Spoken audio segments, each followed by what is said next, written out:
When was the last time you felt so fiercely, unshakably yourself that no one, not a friend, not a stranger, not even your own doubts, could touch you? Stop and think about it. Rewind the tape of your life and find that moment, if it exists at all. Was it a fleeting second when you stood tall, when your voice carried weight, when the world seemed to pause in awe of your presence? Or is it still a ghost, a shadow you chase but never catch?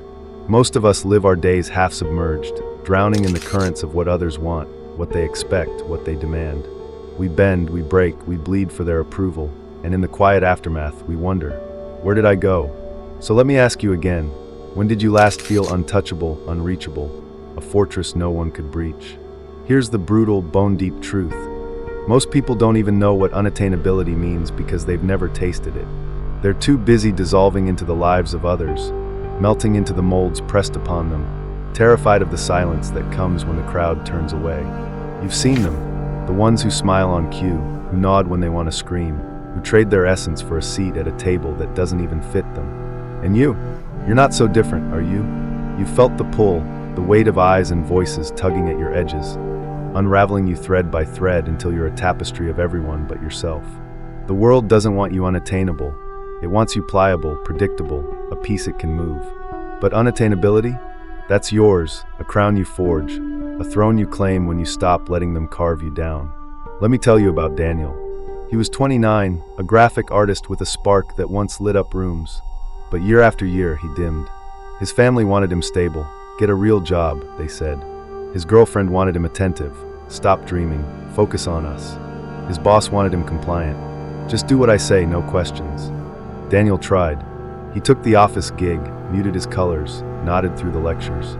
He became what they wanted, a good son, a good partner, a good worker. But one night, alone with a bottle of cheap whiskey, he caught his reflection in the glass. Hollow eyes, slumped shoulders, a stranger staring back. He'd given them everything, his time, his passion, his fire, and got nothing but echoes in return. The next day, he quit the job, ended the relationship, and started sketching again. It wasn't easy. The silence was deafening, the doubts roared. But in that wreckage, he found something, himself. Untouchable at last. Does that stir something in you? Could that be your story too? I'm speaking to you now, Listine, right where you sit, right where you breathe. You know this ache, don't you? That feeling of being prey, a prize for others to claim, a canvas for their brushes instead of your own. You've walked through days with your head down, your heart quiet, your soul stretched thin across their needs. You've been the good friend who listens, the worker who stays late, the person who says yes when every fiber of you begs to shout no. And where has it gotten you? A pat on the back, maybe a fleeting thank you, that fades before you can hold it. You're tired, aren't you? Tired of being reachable, graspable, a thing they can mold and discard. You feel it, that splinter inside, that jagged tear between who you are and who you've let them make you. It's not just discomfort, it's a wound, bleeding every time you give another piece away. Unattainability isn't a wall you build to keep them out. It's a light you ignite to keep yourself whole. It's the moment you stop running from yourself, stop hiding from the parts they don't like, stop begging for their scraps of validation. Daniel didn't become a hermit, he became a force. He didn't lock the world away. He locked himself in, a vault of his own making, untouchable not because he was cold, but because he was complete. You've been prey too long, haven't you? A deer in their headlights, frozen while they circle. But what if you weren't? What if you became the hunter, the one they couldn't catch, the one they couldn't bend? That's what unattainability means, not isolation, but invincibility, a strength that says, I am mine before I'm yours. This is where the drama unfolds, where the air grows thick with stakes. You've lived in their grip, fingers wrapped around your throat, not choking but pressing, always pressing.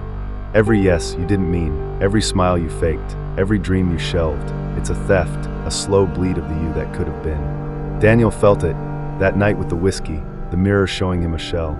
You feel it too, that churn, that storm inside, raging against the cage you've locked yourself in. It's not their fault, it's yours. You've handed them the keys, let them raid your vaults, let them strip you bare. But the cage isn't sealed, not yet. The bars bend, the lock rusts, and you're still here, still alive, still capable of clawing your way out. Unattainability isn't a gift they give. It's a fire you steal, a life you reclaim. So what does it mean to you? It's not a word, it's a reckoning. It's the line you draw, the ground you hold, the self you refuse to surrender. Most people won't reach it. They'll stay soft, pliable, reachable, because the alternative feels like falling. But you're not most people, are you? You're here, feeling that pull, that restless ache to be more than their echo. Daniel found it in the ruins of a life he left behind. You'll find it too if you dare. The world wants you small, but you were born vast. Unattainability is your birthright, reader, not a shield, but a sword.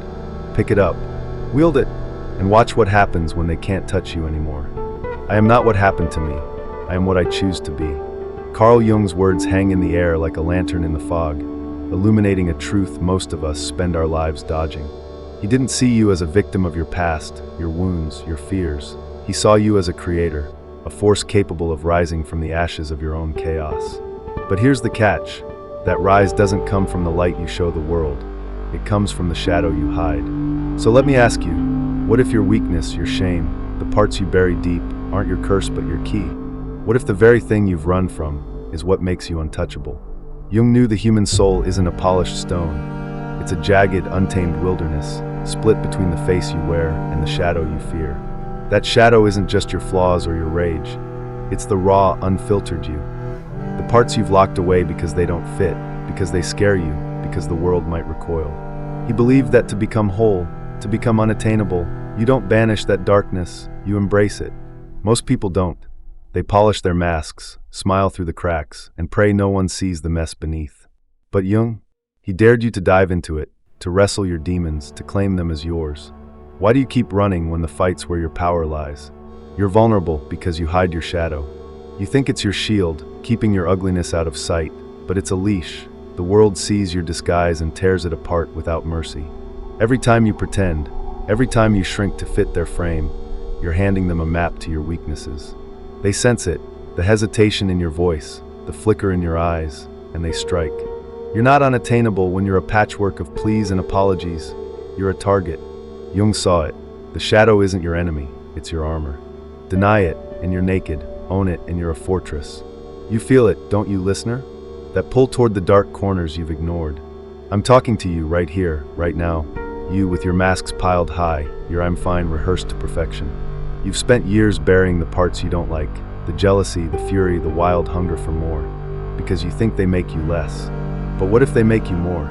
What if Jung was right, and your shadow's the fuel you've been starving? You're not unattainable when you're half a person, scrambling to please, to fit, to fade. You're prey then, caught in their jaws because you've left your strength in the dirt. The shadow's not a flaw, it's a flame, and you've been snuffing it out. This isn't a gentle nudge, it's a reckoning, a clash of soul and storm. Imagine a battlefield, not of swords, but of self. On one side, the you they see, polite, pliable, predictable. On the other, the shadow, fierce, unruly, alive. Most people flee that fight, terrified of what they'll find. They'd rather live as shells, hollowed out by their own denial, than face the chaos within. But Jung didn't flee. He waded in, wrestled his darkness, and emerged a titan. You're vulnerable because you've abandoned that battlefield, left your shadow to rot while the world picks at your bones. What happens when you turn back? When you step into the fray, not to destroy, but to reclaim. The drama peaks here, where the air turns electric with stakes. Your life's a stage, and you've been playing the supporting role. The yes man, the peacemaker, the ghost they lean on. But the shadow's waiting in the wings, restless, roaring, ready to take the lead. Paul felt it that day in the classroom. The surge when he stopped pretending, when he let his darkness speak. It didn't ruin him, it raised him. You're not untouchable when you're a mirror for their whims. You're a rag they wring dry. Jung knew the secret. Embrace your shadow, and you become a mountain they can't climb, a tide they can't turn. Most won't dare. They'll stay small, scared, reachable. But you're here, teetering on the edge of that battle. Step in, face it, own it, and watch how fast you become unattainable. When did you last hand over a piece of yourself just to keep the peace? Think about it. A moment where you said yes when your heart screamed no, where you smiled through a sting, where you let them take more than you had to give. Was it today? Yesterday? Every day? You've done it so often it feels normal, doesn't it? This quiet surrender, this slow bleed of your essence into their hands. You open yourself wide, let them in, let them pull at your strings, all for what? A nod? A thank you? A fleeting sense that you belong? So here's the question cutting through the haze. Why do you keep giving yourself away when it leaves you so little? The more you lay yourself bare for everyone, the less of you remains. You think vulnerability is a gift, a bridge to connection, but it's a trap when you don't guard it. You become prey, not a partner. A feast for those who take without giving, who see your openness as weakness to exploit. You've felt it, the way they lean harder when you bend, the way they demand more when you offer an inch. You're not a person to them then. You're a resource, a tool, a stepping stone they tread on without a second thought. And the worst part, you let them. You pay the price of vulnerability with your own flesh, and they don't even notice the blood. Let me tell you about Claire. She was 31, a nurse with a heart too big for her own good. She lived for others, patients who snapped at her, a boyfriend who dismissed her, friends who called only when they needed something. Claire was the rock, the one who stayed late, who listened, who fixed their messes. She thought it made her strong, thought it earned her love. But one Christmas, alone in her apartment while they celebrated without her, she saw it. They didn't value her, they used her. Her phone was silent, her table empty, her soul hollowed out. She'd given everything, her time, her energy, her tears, and got crumbs in return. The next week, she started saying no. The boyfriend left, the friends faded, but Claire stood taller. She wasn't prey anymore. What's your version of that story? I'm looking at you, reader, right where you are, right where you breathe. Look at your life, really look. How much have you handed over to be liked, to be needed, to avoid the sting of their disapproval? I see you carrying that weight, that exhaustion from being everyone's anchor while you sink. You've been the yes when you meant no, the smile when you wanted to cry, the shoulder when you needed one yourself. You've lost count of the pieces you've given. A favor here, a silence there, a dream deferred because they mattered more. And where are you now? Drained, aren't you?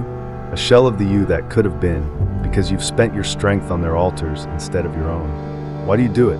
Why do you keep paying with yourself? There's a psychology to this, a cold mechanism ticking in your bones. It's the need for approval, a primal itch wired into us from days when belonging meant survival. Say yes, and the tribe keeps you close. Say no, and you're cast out. That's the lie your mind whispers. So you give, you bend, you break, all to dodge the phantom of rejection. Claire lived it, every late shift, every swallowed retort, a plea to be seen as good, as worthy. But approval's a mirage. The more you chase it, the farther it slips, and you're left chasing shadows while they feast on your light. Vulnerability without boundaries isn't courage. It's a surrender that carves you hollow, a transaction where you're the only one paying. This is where it hurts, where the air grows heavy with echoes. You hear it, don't you? That sound, a faint, desperate knock, your soul pounding against the walls of a cage you built with your own hands.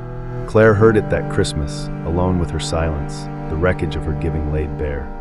You hear it too, every time you give too much, every time you let them take, every time you feel that twist of resentment you bury deep. It's not just tiredness, it's a cry, a wail from the you you've abandoned. You're not prey because they're stronger. You're prey because you've left yourself defenseless, an open field they plunder while you stand there, bleeding, smiling, pretending it's fine. But it's not fine, is it? It's a theft, and you're the thief's accomplice. The cost of vulnerability is steep, reader, and you've been footing the bill too long. You give yourself away because it's easier than fighting, because their frowns feel like daggers, because you've tied your worth to their whims.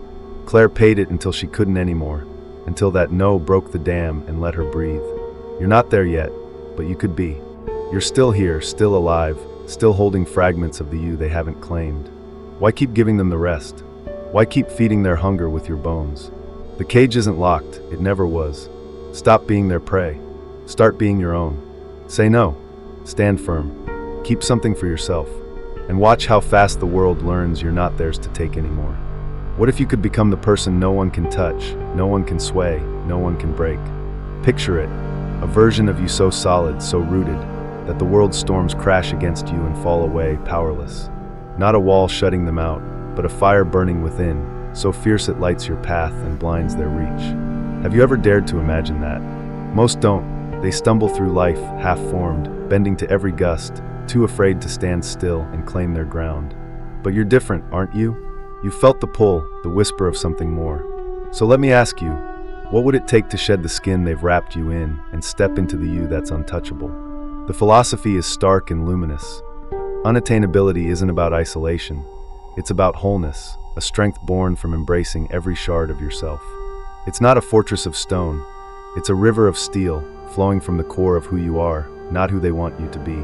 Carl Jung carved this truth into words. The privilege of a lifetime is to become who you truly are. He didn't mean the polished you, the one they clap for. He meant the real you, shadow and all, flaws and fire woven tight. Most people chase approval, fleeing their depths. Unattainability comes when you stop running and start digging. You don't become untouchable by hiding. You do it by standing naked in your truth, unshaken, unbowed. Why do you keep fleeing when your power's waiting below? You're ready, aren't you? Ready to stop being their puppet, their mirror, their clay. Look at you. You've spent so long smoothing your edges, softening your voice, dimming your light to fit their frame.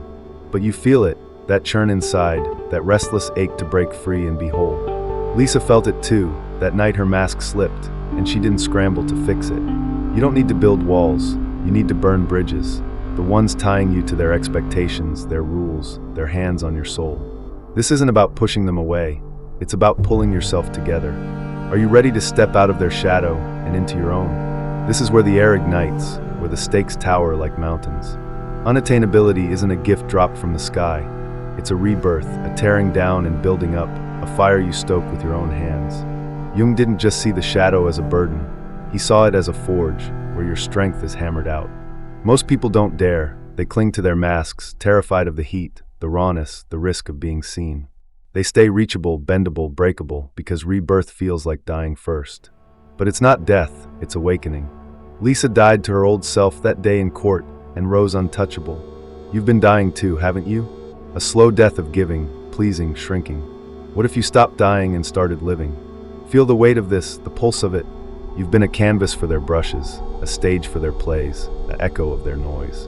But the shadow, the parts you feared, the anger, the doubt, the wildness, it's not your shame, it's your sword.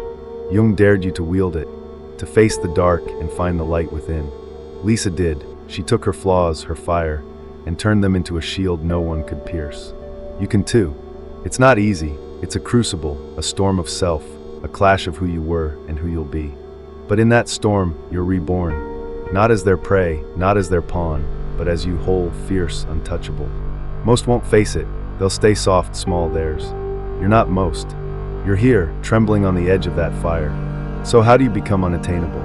You stop running. You turn inward, grab your shadow, hold it close until it's yours. You don't need their applause, you need your own. Lisa found it in a courtroom, in the rawness she'd hidden. You'll find it wherever you dare to look, in the mirror, in the silence, in the parts you've locked away. This is your rebirth, reader, your chance to rise from the ashes they've scattered.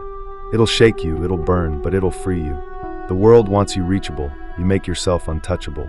Step into that crucible, embrace your truth, and watch how fast they learn they can't touch you. Not anymore, not ever.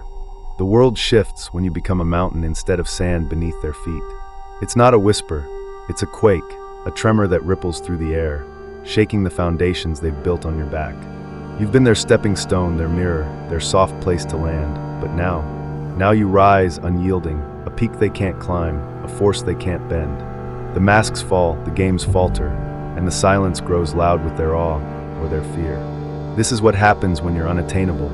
The rules rewrite themselves, and you're no longer the prey in their story. You're the author, the storm, the untouchable truth they can't escape. Feel that power surging. Can you taste it yet?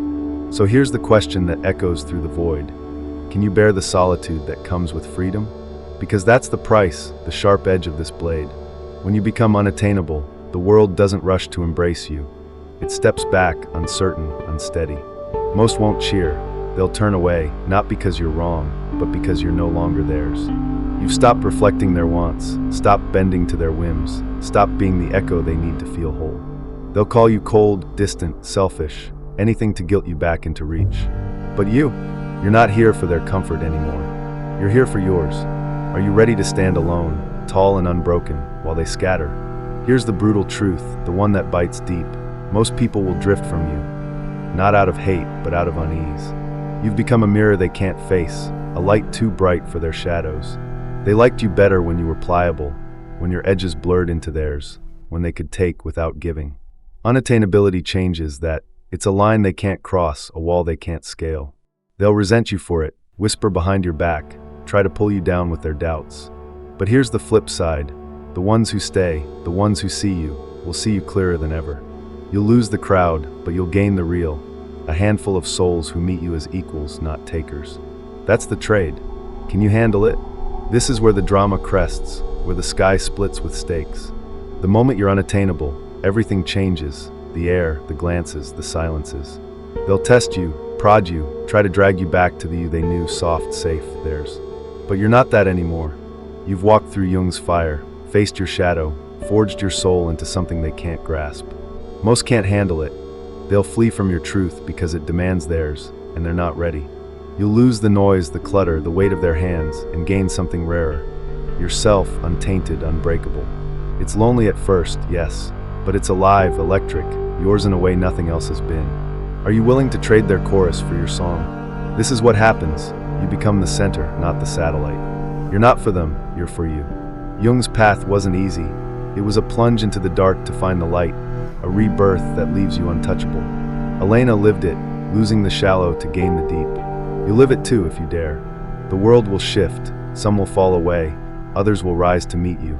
But you'll stand, a peak against the sky, a truth no one can tear down. Most won't reach this, they'll stay reachable, tethered, small. Not you. You're here to break free, to claim your fire, to be unattainable. So rise, embrace your shadow. Let Jung guide you to a life where no one can break you. Step into it now, and watch the world bend in your wake.